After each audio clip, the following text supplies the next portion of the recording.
Oh, where's my camera pointing? Oh, it's about here, so... Right, okay.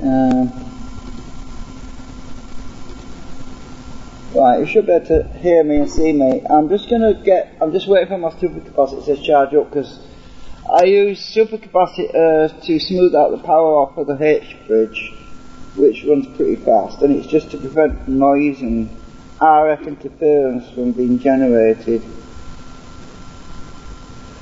And because I don't want to upset things like the 3D printer and all this stuff, but let me see, I could use this small one Alnico coil here, which I've got here to show you what it can do. This is just a very tiny one I was testing. It's only got about, actually let me see how many turns. There's 400 and, sorry, hang on, there's 40, I can't read it. It's 42 SWG, that's standard wire gauge, and there's 500 turns of wire on this little thing. This is not ideal because some of my other bobbins work a bit better. There's this, I've got a much bigger one here with 2 coils on each end. Are you able to watch? Have you got me? Is it working? Just let me know if it's working or not. I'll just get my wires. That's on the green one.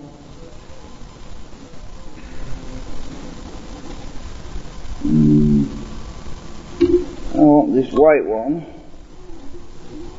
What I'm going to show you is I'm going to take the core out and swap it out for a piece of ferrite, and then you'll be able to see the difference between the Alnico magnet and what a standard piece of ferrite does. Because I've got some ferrites about the same length. Well, this is a piece of ferrite, it's about the same length as the Alnico that's in there. I'll stick that in a second. Right, good, it's on. I don't want to be too long because Russ is coming back, I know. Right, so what I'm going to do is I put my oscilloscope on because I want to see what frequency I'm at.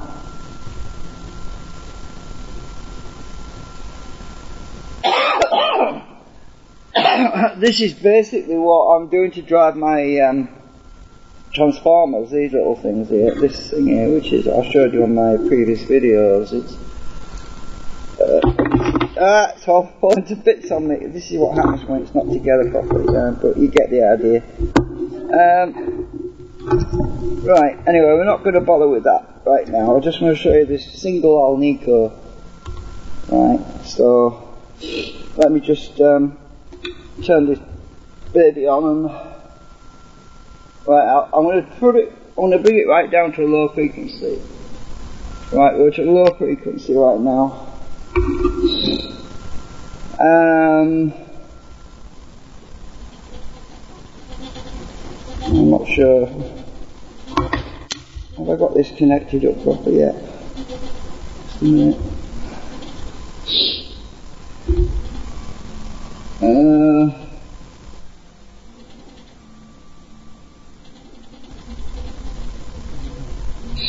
I need to bridge that.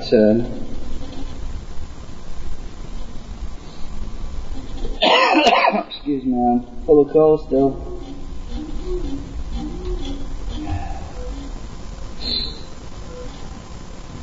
Right, okay, we should be at 35 volts at the moment. Right.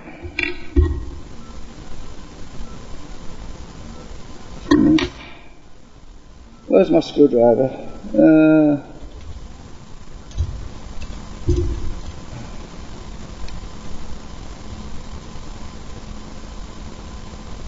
It's working, this one, but this coil melts, it gets too bloody hot. I probably should get one of my other coils. Hang on a minute.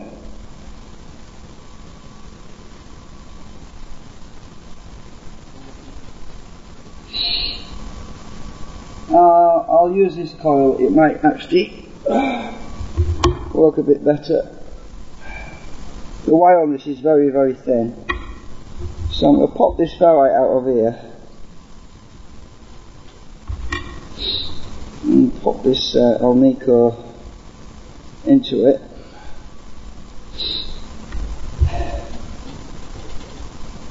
They're all the same length.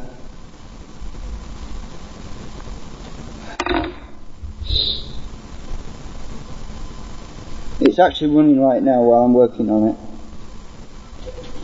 Right, you should be able to hear it clicking. Can you hear that?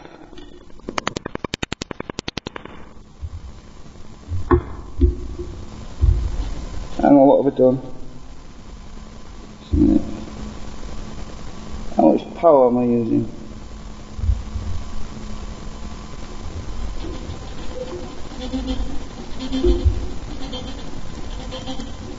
Anyway, let me get my steel ruler. You should be able to hear this.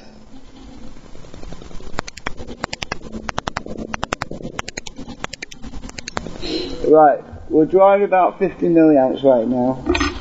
Now if I get my magnets, you'll see my magnets are moving as it changes polarity.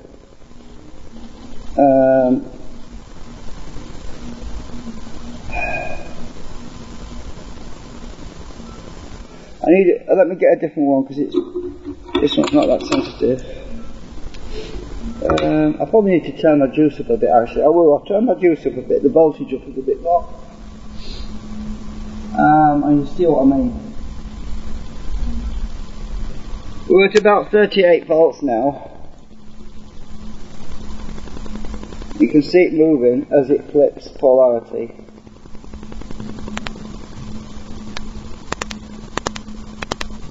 Right. You see that moving?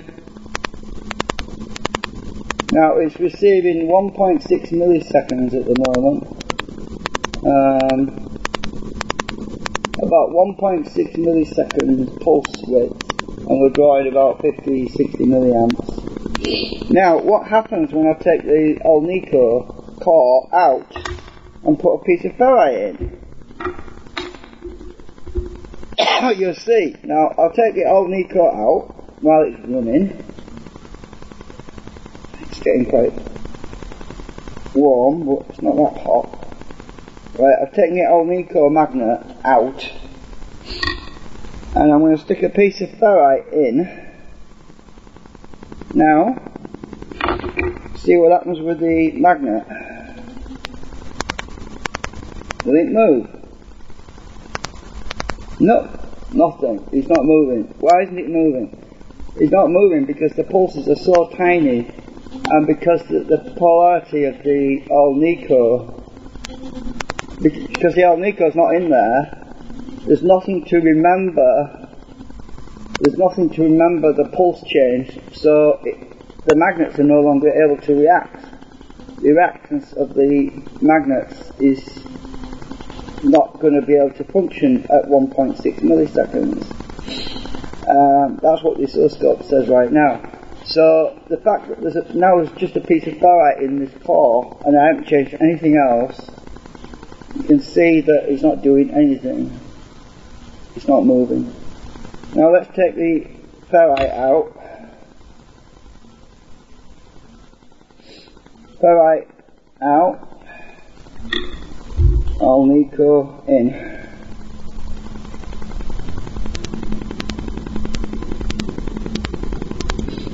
Now it should work again.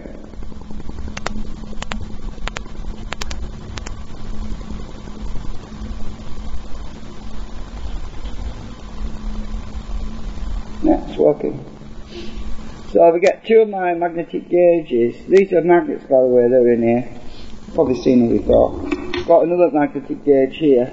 Put one on the other side. Now we can see them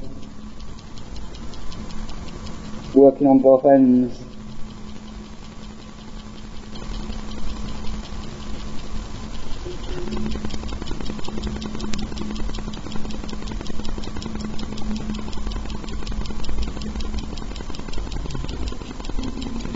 Now that's at a slow speed, that's so you can see it, because if I run it really at a high speed, you won't see it moving, and it won't move.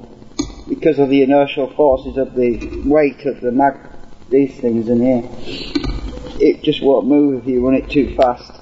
But we're drawing about 130 milliamps at the moment. It's gone up a little bit. So this is basically what I'm using for my reluctance transformer, I suppose you could call it. And the idea is that I've got these concentric magnets, and if I stick this on here, now it's pulling on the concentric magnets one of the concentric magnets that's in here.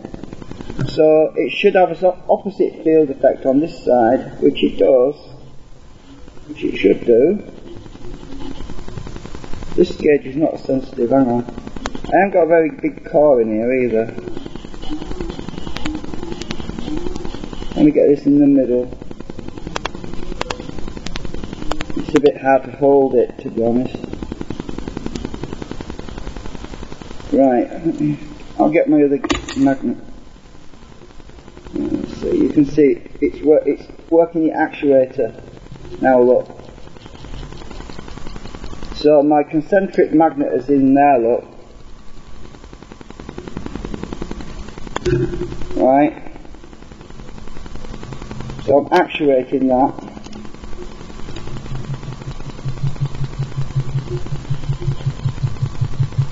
So what happens is, when this is pulling on this side, when it's pulling on this side, it's actually pushing on this side.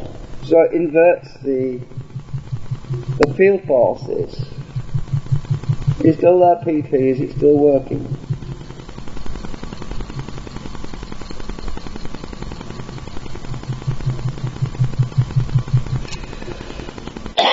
Now I'm interested to try it on this bigger one, because this is a much bigger one, which I haven't run the coils on yet. And I don't know if I can get the coil in there actually, because it's a bit tight. I'll have to take it out of here. Just a minute, because I can't get it in the hole. So what I'll do is I'll just push this out. And I've got these large ferrite toroids in here, which I want to use for my coil windings on here. So let's put this on here. Right. I've got the wrong coil maybe. Try a different one.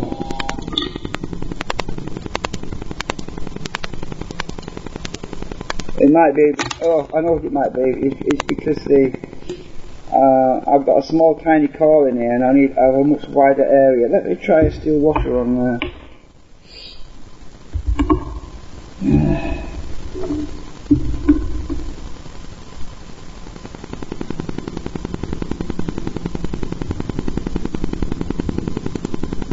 Let's get this on, it's moving around.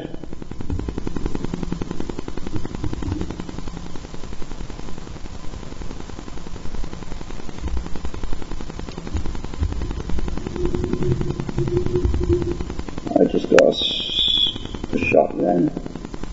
Oh, you know what's happening? It's sticking to the ferrite more. Let me just see if there's a feel coming off it. I can feel it on the screwdriver. So, trying this one. Yeah, this seems to be less effective, this larger one, on this tiny coil, but then I'm supposed to actuate it with a much wider surface area. So that's worth knowing. I need to have a larger surface area to actuate these bigger ones. You know, I need a bigger piece on this end, on the bottom there, a bigger piece of ferrite. The smaller ones are better for focusing the field, because it's only an 8mm core in the middle there. So these do seem to work better. That washer, actually, that steel washer, doesn't really need that on here.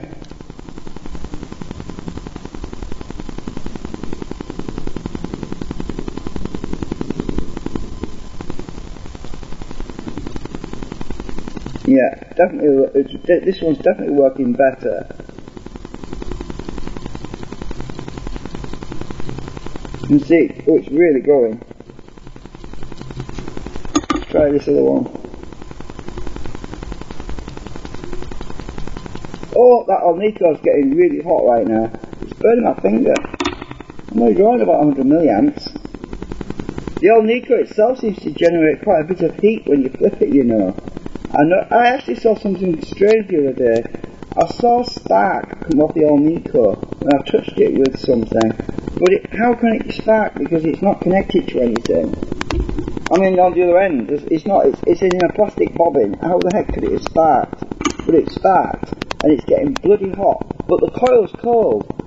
That is really interesting. The coil is cold, but the Alnico is bloody hot. That must be the reactance of it, which is interesting in itself. So there we go anyway. So as I say, when I take the Alnico out and put ferrite in, it doesn't do a thing. Right, I'll do that again because some of you might have missed it.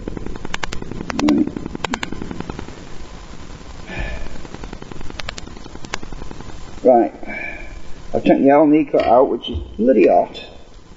Piece of ferrite in. Doesn't do anything. But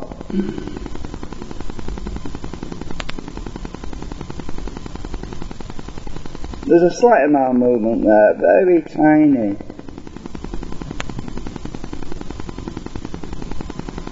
So it definitely works, you know.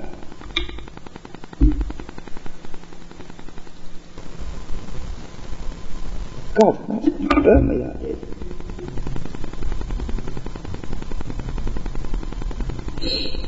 Anyway, that was my little short demonstration. I just wanted to show you. I'll turn it off anyway. I've got to finish my print's finished, by the way. My new I've got some more of these larger ones too. Can't get it off the print side. Right, I've got one up more. Got some more of these C8s, the ones where the toroid goes in the middle. I've got some more of these to put together and test in this big one with the ferrite cores, you know, the toroid cores. Yeah, that could be what it is. It could be induction heating, yeah, PP, that's a point. Yeah, because for some reason the Alnico is getting pretty hot, even when the coil is cold, which is a bit of a mystery. So it must be the induction heating method, that must be what it is. Yeah, I've got plenty of these little ones. The trouble is I went and bought some of these other Alnicos, which are in my bigger coil, but they're quite expensive, you know. Where is it gone? This one here. Oops. This one here has got a big rectangular Alnico in it. You can probably just see there. Right. And these are not cheap. They're like £3 each. So I didn't buy many of them because they're branded actually. They're branded clipped magnets and made in Sheffield. You get the Chinese to make them now. Unfortunately, because they ship the job overseas to China and the Chinese make them and the Chinese ship them back, it's got UK price stamps all over it, so they're not cheap. And but these work pretty well, these bigger ones. So I'm probably going to rewind another coil on here actually and use this in my bigger build, you know, the big one with this, you know, these bigger ferrites. I'm probably going to use this bigger one there because it's more proportional to the size of this. But yeah. So at least you've seen the difference between what happens when I put ferrite in and what happens when I put Alnico in. You can see the Alnico has got is remembering, the pulse is changing its polarity, it's remembering that polarity until it's swapped over. So it definitely works.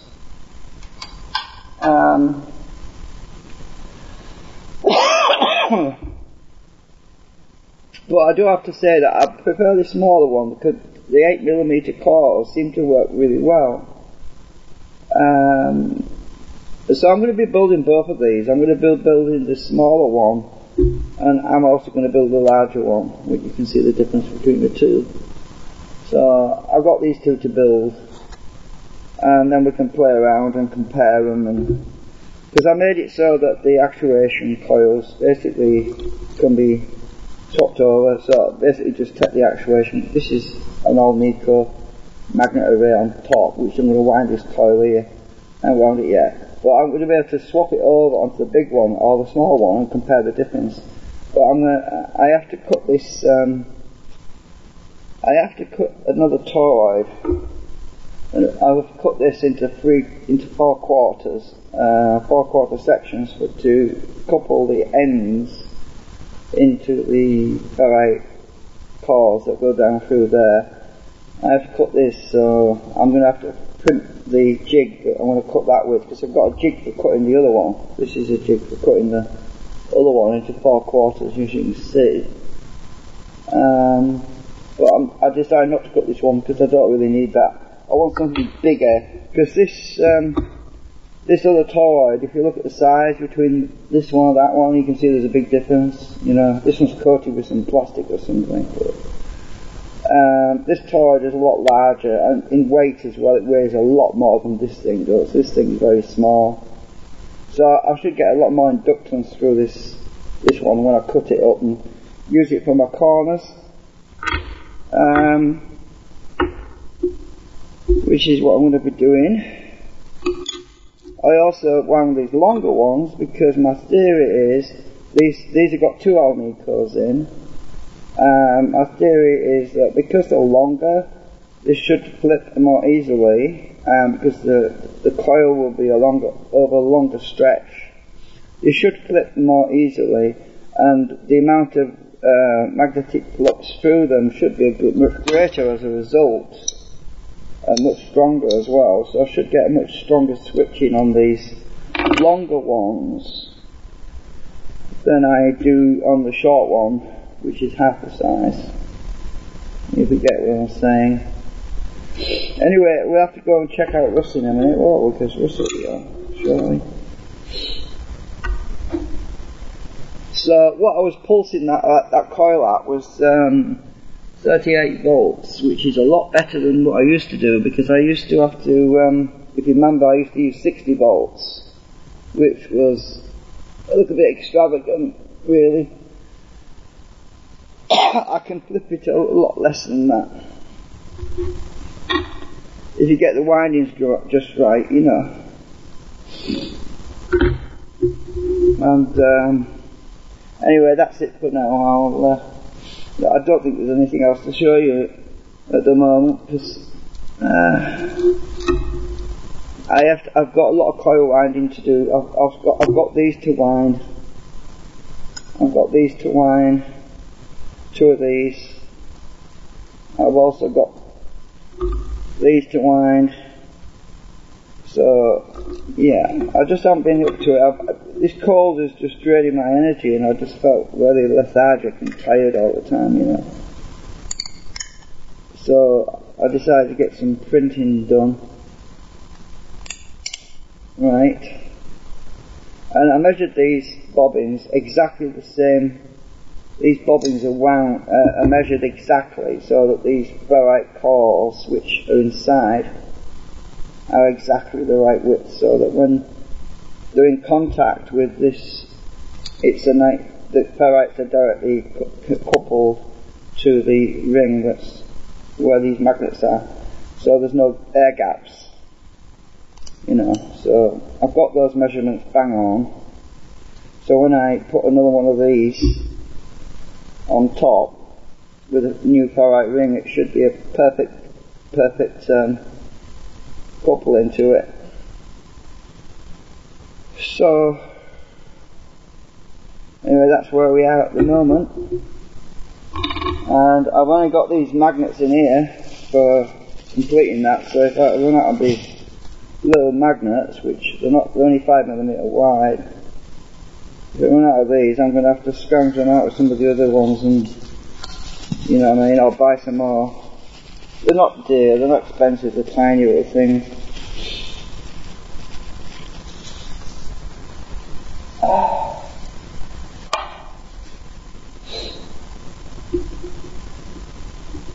You're welcome. You're welcome, PP.